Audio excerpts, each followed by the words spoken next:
All right, guys. Hey, welcome back to another episode of Talkin Tigers. It's been a while.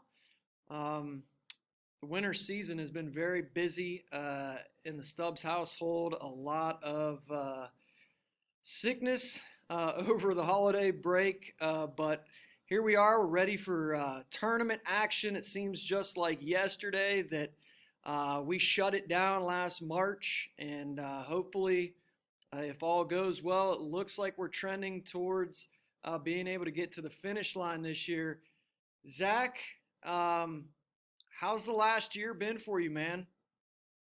It's been wild. I mean, like anybody's life in the last 12 months. It's just been a constant cycle of ups and downs. A lot of ups, a lot more ups and downs, thankfully, and I give all that credit to God. And he's had a major hand on just how our company's changed. Just in the last year, just all the great things and blessings that have been happening. So it's been good. I've been very fortunate to be healthy, and knock on wood, haven't had COVID yet. Hopefully, don't get it. My parents both got over it recently, and my family's been unaffected largely. So very blessed, and feeling very fortunate. Yeah, we're here with 270 Hoops co-founder Zach Fleer, the face of 270 Hoops. He's mentioned some of the things that have been happening over the last year for the company. First of all, you guys dove into the girls' side of things, which was awesome to see. It's definitely a something that man should just get more exposure. Girls basketball is completely different than 20 years ago, and I think a lot of people have this preconceived notion of girls basketball from what they remember maybe 20 or 25 years ago, and the game has Yeah, evolved so much. And then you got the go ahead. You're now doing a little TV gig on Friday night. How's that been trying to get going? like you. Yeah, yeah, yeah, trying to get like you. But no, the first the girls basketball coverage, man. That's something that's been on my heart for a couple of years. I had people always reaching out like, oh, why don't you guys cover girls basketball? And it really was, we just didn't have anyone that was dedicated and someone that I could trust to do it. And then Emma Irvin, stepped up this year, and she's been incredible, just taking the lead on it. And me myself, I've gone. I think I've covered like 25, almost 30 girls games this year. I love it. It's fun. It's basketball at its purest form, and it reminds me a little bit of when I first started covering boys basketball, and that it's so new, and that there was such a need for it that everybody is super thankful and super excited and grateful. Some of the boys, they've gotten a little privileged and a little, I'd say, entitled over the years.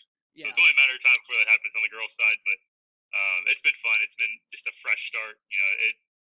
It's been a while since I've been able to go to a new game and find new players and see new players for the first time, because we've covered the boys from ninth grade on for so long that there's not many surprises when I come out to a game anymore on the boys' side. But with the girls, it's new and it's fun like that. But the TV, shout out to NBC4, Sean Bailey, especially from Next Basketball. He works in sales at NBC4, and he's the one that it was his idea. He reached out to me a year ago, right before COVID hit, and we were supposed to get lunch about that. And literally the day we were supposed to get lunch is when everything was shut down. So I didn't even know if that was going to happen. We went like 6 months before talking about it again, and he reached back out to me, I think in August, and was like, "Hey, we talked about TV. We want to do it." And thankfully, Jared Smalley, Whitney Harding, Justin Holbrook, all the people at NBC4, they've been great, and it's been fun. It's been a fun partnership. Every Friday night, Jared calls me about 4 or 5 o'clock. We talk about the episode, and then I get in at 10:30, and everything changes. TV's so fast, and Yeah. what you see at 11:15 doesn't really get finalized until like 11:05, 11:10 sometimes. So it's been fun to learn that side and do live TV, and it's been a good experience. Yeah, your company uh, has been awesome, but even this year you guys are being relied on so much more because people can't, the common people just really can't get out and see a lot of this stuff because of the protocols and things. If people are, staying true to that, and most people are. So your company, which you got like an army of dudes now in the stable. You got Emma doing the girls thing, but you have a lot of really talented young guys that are going to have a bright future in some avenue, whether it's basketball or just media in general.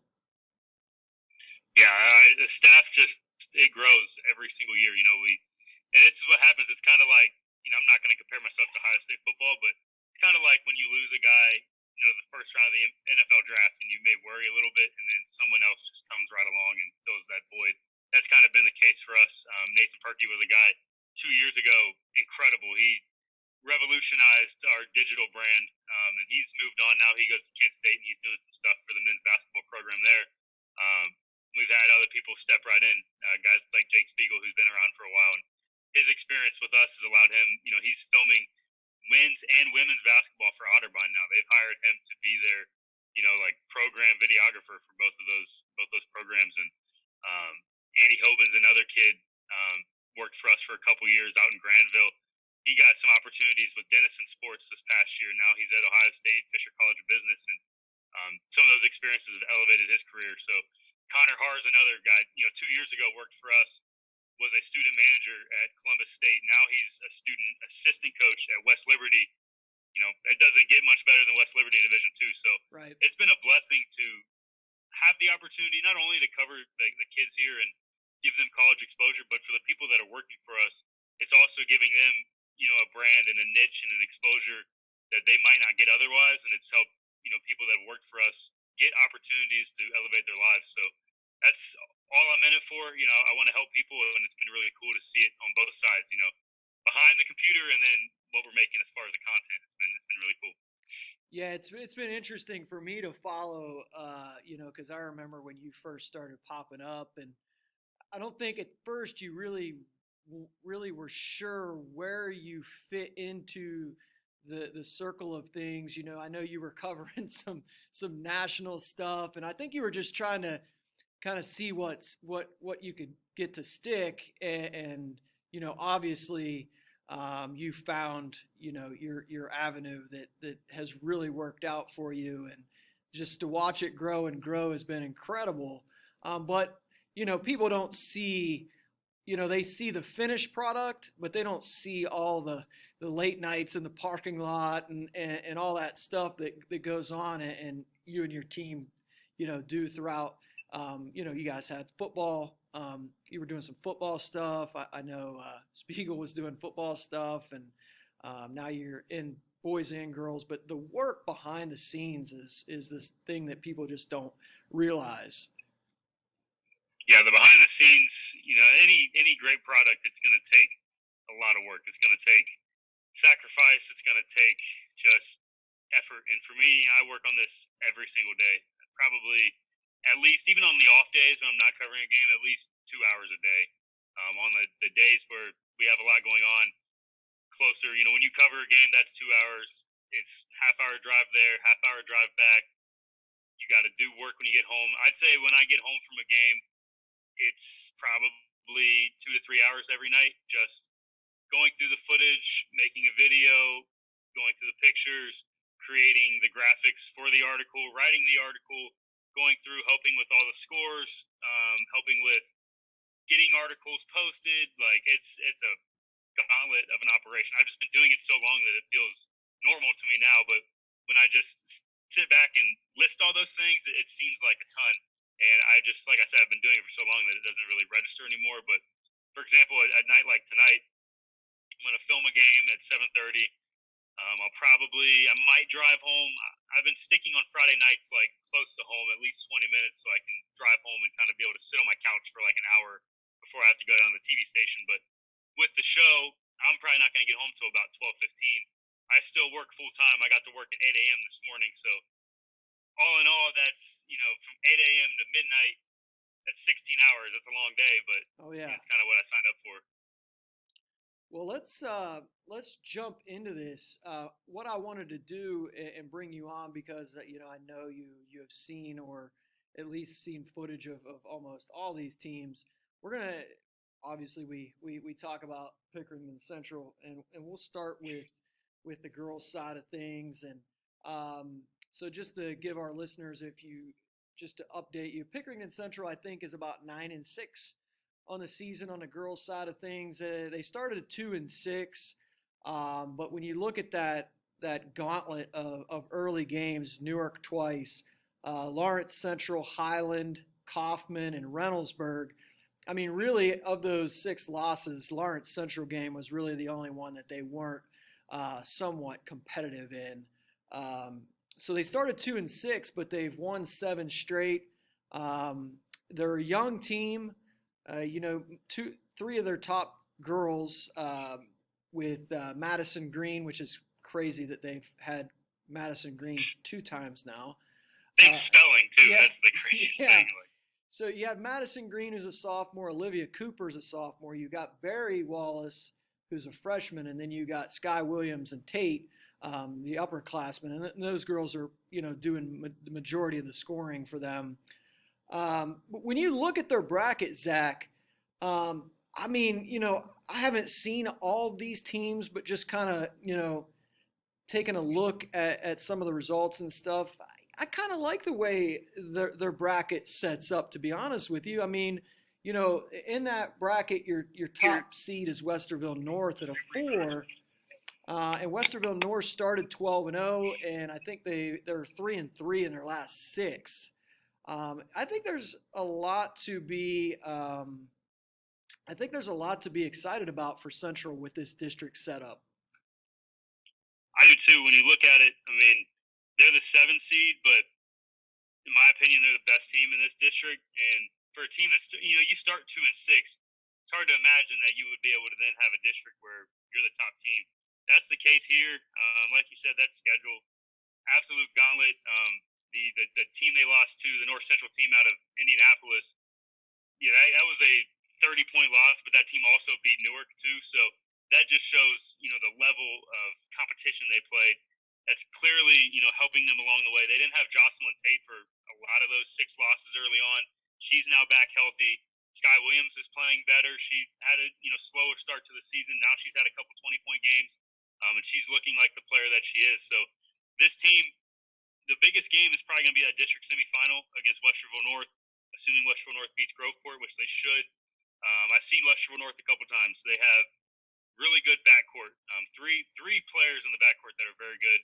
Between sophomores, Kayla Curry Brown, Amani Finch, senior Amari Martin is arguably their best scorer, and then they have a 6'2" junior post in Sharia Smith, who she's as talented as any post I've seen all year.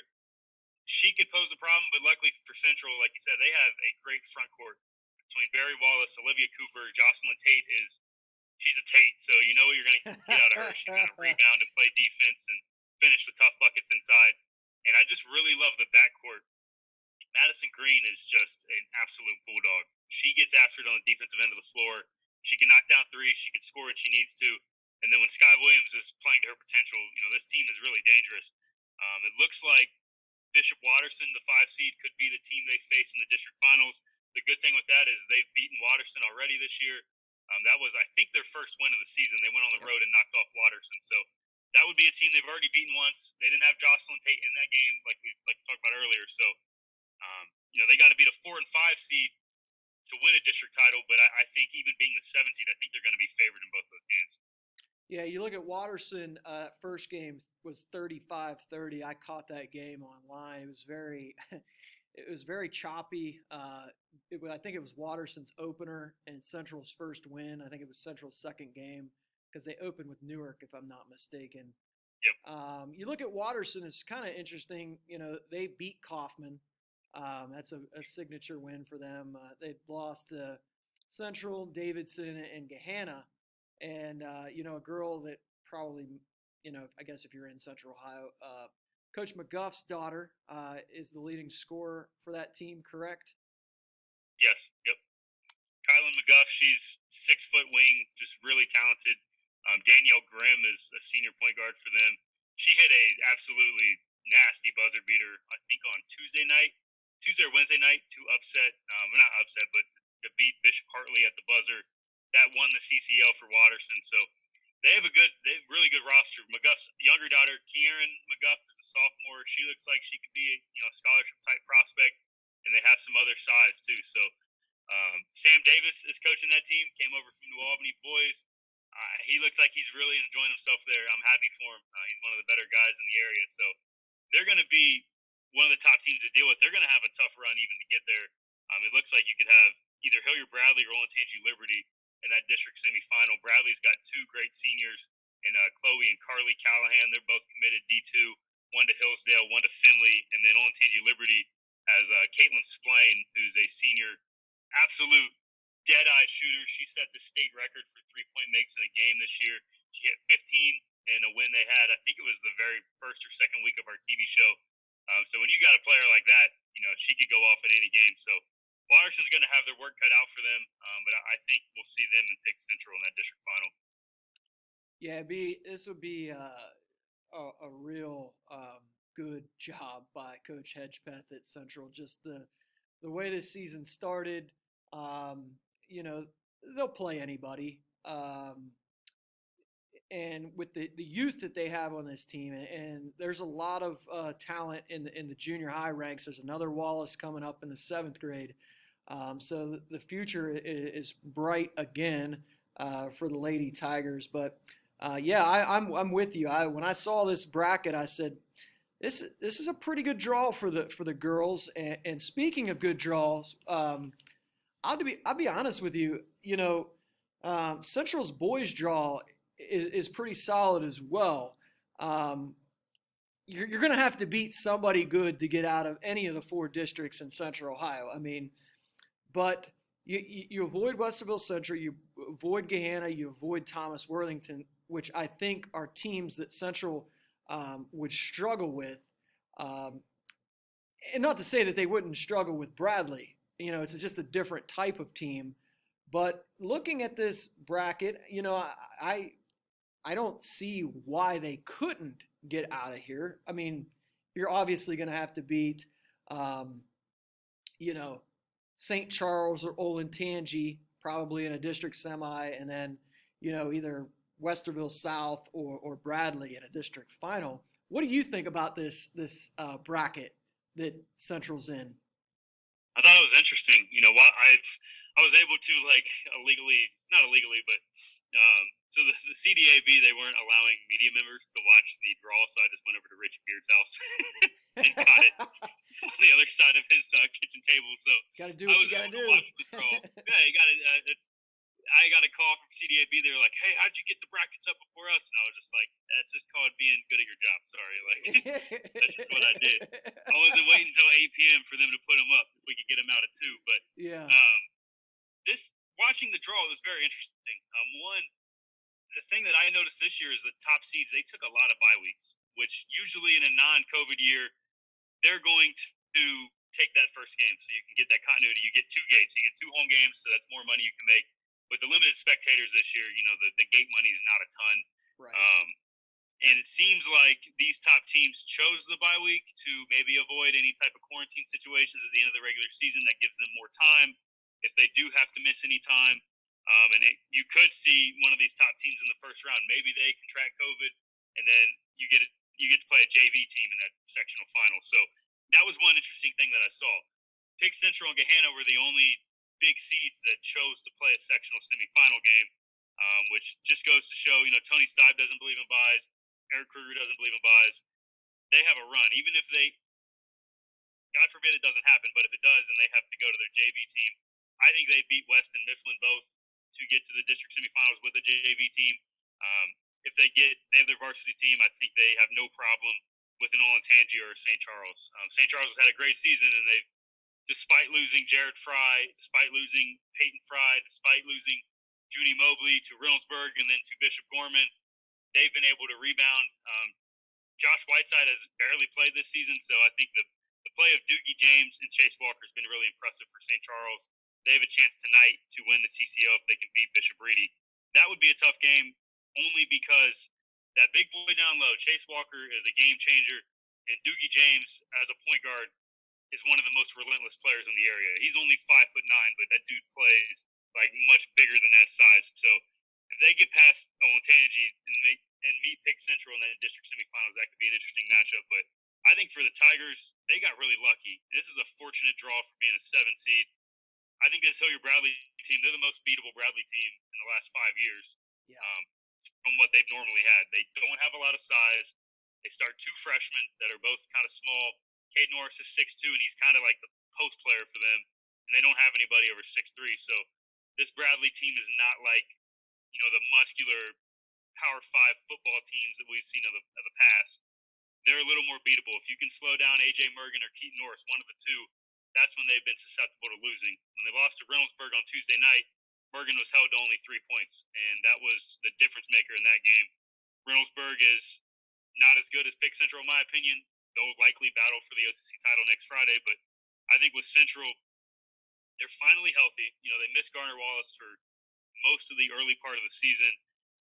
I think this team, I haven't seen them in person yet, but I've seen plenty of highlights. They have length, they have athleticism, they have shot making ability, and they just have the talent. I mean, when you look at guys like Sonny Styles, Josh Harlan, Devin Royal, Zakai Alexander's having a great season. All of those guys, Garner Wallace, they're so loaded, and I think the expectation should be to get to the district finals.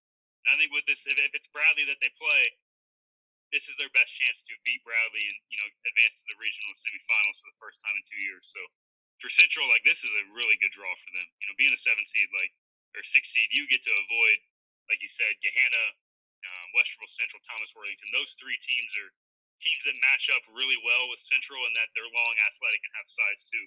Hilliard Bradley, not the same thing. They're a little slower, not as big, and I think Central's a much better matchup for them than those other three teams. Yeah, that's when I saw the bracket. I thought, maybe Central's length and size could really bother Bradley, with Styles and Royal and Garner and even guys like Lance Presley. They got a lot of length, a lot of athleticism, a lot of size. And you look at this team, you lose, and they will go play anybody. You saw that early in the season. They lose the home game to Gahanna. No, nothing that's surprising there. Gahanna is loaded. Then you go on the road to St. V, and then you pick up a game at Centerville, and then the only kind of head scratcher to me was the 1 point loss at DeSales. Yes. Not that DeSales isn't good. I mean, Des Watson's one of the best players in the area, but still, I just thought they would win that game. But you look, and they're just like the girls. They started 3-4, and now they're riding a 7-game winning streak. A lot of it, they're playing in the OCC Buckeye right now, and outside of there's some teams in there that just can't beat Central. Yeah. Central Crossing. I don't know. I don't know what other way to say it, but there's just some teams that just can't beat them, and I'm interested to see them against somebody comparable to them to see where they're really at right now. But like you said, I think they're coming along. Um, it would be interesting if they had Thiem and Evans, who's been out, the whole year as well. But you could say those same things for Bradley if they had Tayshawn Mayfield and if Jack Pugh decided to play basketball, it would be a whole different story with that team. But the one team that is kind of a mystery to me, Zach, is Westerville South because they haven't played a lot of games. I have them at 6-2. Yeah. I know they have Jaden Geis, Dre Carter. Have you been able to see this team yet? I haven't. I'm likely going to see them probably next Friday. They'll play Worthington Kilbourne, which will likely be the OCC Capital Championship. South, I think they've been shut down 3 or 4 times this season. They've only played 8 games. They've been quarantined since January 29th. The last time they played was when Ed Kayla won his 500th game. So they just don't have a lot of time together. And when you go into the tournament, you better have your chemistry in order, Right. or you could get knocked out very early. So for them, it'll be interesting to see what they look like. They get some additional time. That sectional final matchup against Westerville North or Grove City, it could be very difficult. North's already beat them once this season. Grove City's a team. They just have seniors that are tough. Brock Waits, Alex Coffey. Those two guys fill it up. So no matter who they play, that's going to be a tough sectional final round, and then they're going to have to play Hilliard Bradley. And Like I said, if you don't have chemistry, Bradley's not a team you want to go up against because they're going to confuse the hell out of you. They're going to make it extremely tough to score, and they're just going to be super patient on offense. They'll take as much time as they want to get an open shot. So if South can put it together, they still have a shot. I think the OCC rules are this year for the COVID season is you get as much time as you want to finish your regular season. So theoretically, like South could get knocked out of the tournament and still, I think, be able to finish their conference season. So next week will be big for them. They got a couple big tests, and that Friday night game on the road at Kilbourne, that'll be the game for them. We'll see if they're legit. They haven't played enough games for me to really know. Um, but if they can get it together, they have plenty of talent. The one thing is they're missing Tabari Howard, who's not with the program this year. He was a breakout player last year as a junior, and honestly could have been their best player this season. So they've still been able to be pretty solid without him. Jaden Geis and Drake Carter are two of the better players in the OCC. So you got Ed Kalo. You know what you're going to expect from them. They're going to be tough. They're going to defend, and they're going to be able to score in bunches. So that could be, if they face Central in that district semifinal round or district final round, they match up a little better with Central, I feel, than Bradley does, just because they have that length and size. So either or, if it's Bradley or South, the Tigers are going to have a tough matchup in that district final if they get there. Yeah, it's you mentioned Grove City. It's crazy to me that just a team like Grove City is the 28th seed. I mean, it's just crazy to me because there are so many teams that they could beat. With Waits and Coffee, those two guys are just tough dudes that have been around. And I want to give a shout out though to my guy down at the 40 seed, Delaware Hayes, my guy Adam Vincenzo, a fellow St. Clairsville Red Devil. I don't know if you knew that or not. I did not know that. But they're struggling this year, Zach. But they, two of their top three guys are freshmen. I know one of those guys you're pretty high on. So I look for Hayes is not going to go anywhere. I know this season has been a struggle for them, but I think they're going to be back. Over the next couple of years, I think they're going to be very good again. He lost a really good senior class last year. Especially a couple of tough guards. Yes, they lost a ton. I mean, I think they only had like one player coming back that played significant minutes last year, and Ryan Smuds. But Jesse Burris, freshman, Delaware Hayes. Like, if you haven't heard the name, remember the name. He's had multiple 20-point games this year. He's literally like their number one guy. They go to him to get buckets. I saw them against Olentangy Berlin, and they lost on a buzzer beater. It was a tough loss for them. Would have been their first win of the season. Burris was unreal. I mean, he put up, I think, 24 points that game. He hit 5 threes, handled the ball at will, delivered a couple excellent passes.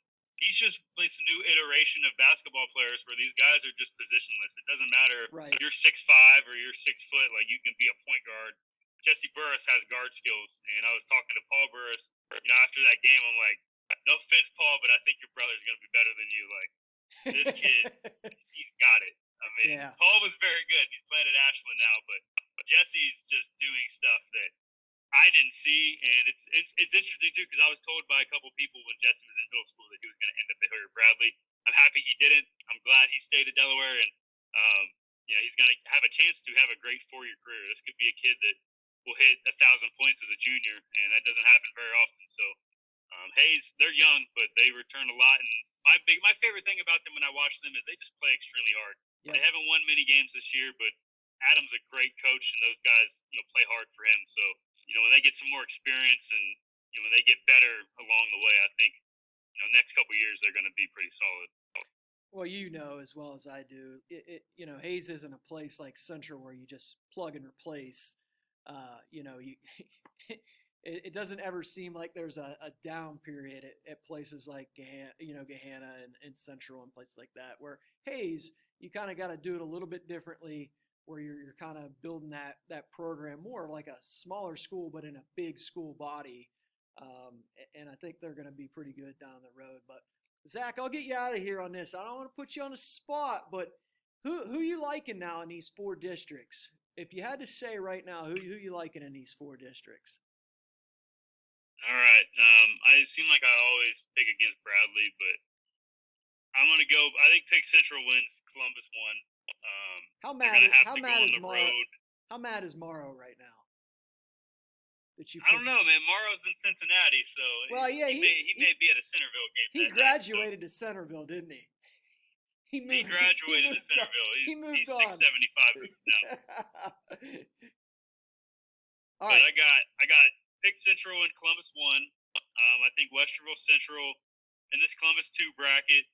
It's going to be a kind of difficult run to get there. I think if they match up with Whitehall or Hilliard Davidson in that district semifinal, they just beat Hilliard Davidson the other night. But to get to the district finals is going to be kind of tough. But I think those seniors, the level of talent that Central has is really incredible. When Tassos Cook and Quincy Clark are both firing on all cylinders, that might be the best backcourt in the state.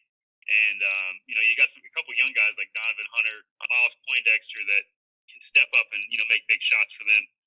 Columbus 3, I think you have to go with Gahanna. It's hard to go against Sean Jones. They have, in my opinion, the easiest route to the district finals. The highest seeded team they're going to have to play is either Northland or Lancaster. Northland is not what they used to be.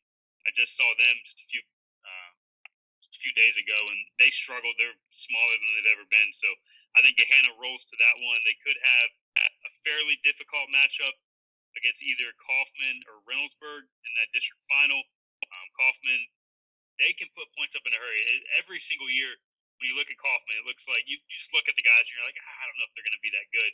And then they come out and just hit 10, 12 threes on you. So Yeah. when Kaufman's shots are falling, they're extremely dangerous. Now, when the threes dry up, it can be bare bones for them. I would love to see a guard matchup between Sean Jones and AJ Sheldon. That would be high level in the class of 22, but I'm going to go with Gahanna in that one. And then this Columbus 4 district, a lot of teams went after Thomas Worthington, which surprised me because they're another team. They started off 2-4. I think they're 12 or 13-0 since then. They didn't have Isaac Settles for those first 4 losses. They played some really tough teams. Those losses, they lost at home to Lima Senior on the first night of the season.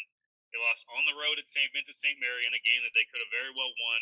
They lost at home to Olentangy Liberty and at home to Westerville Central. So all 4 of those losses, I don't like to call any loss a good loss, but if I was in the college football playoff selection committee, those would be quality losses for me. So I think Thomas, them versus Olentangy Liberty or Worthington Kilbourne could be a very tough district final. And I saw a lot of teams. We have, it looks like, 2 other top 10 seeds that jumped right on them, and Liberty especially. They were gunning for Thomas. They jumped right on that bracket. They've already beat them once. That would be a tough matchup in the district finals against Liberty, but I think with this team, the way they're clicking right now, the seniors, they get all the fanfare. The Jalen Sollingers, Tyrese Huey, Isaac Settles, Amari Effiong, Maurice Collins. It's been the play of junior Cam Beatty on the defensive end of the floor that's been the secret weapon for them. They've unleashed Cam, and he has sat down on a lot of the top players. When they played Sean Jones, Beatty defended him for most of the game. They held Sean to 5 points. That kind of freed up Solly a little bit, kept his legs fresh. He dropped 38 that night.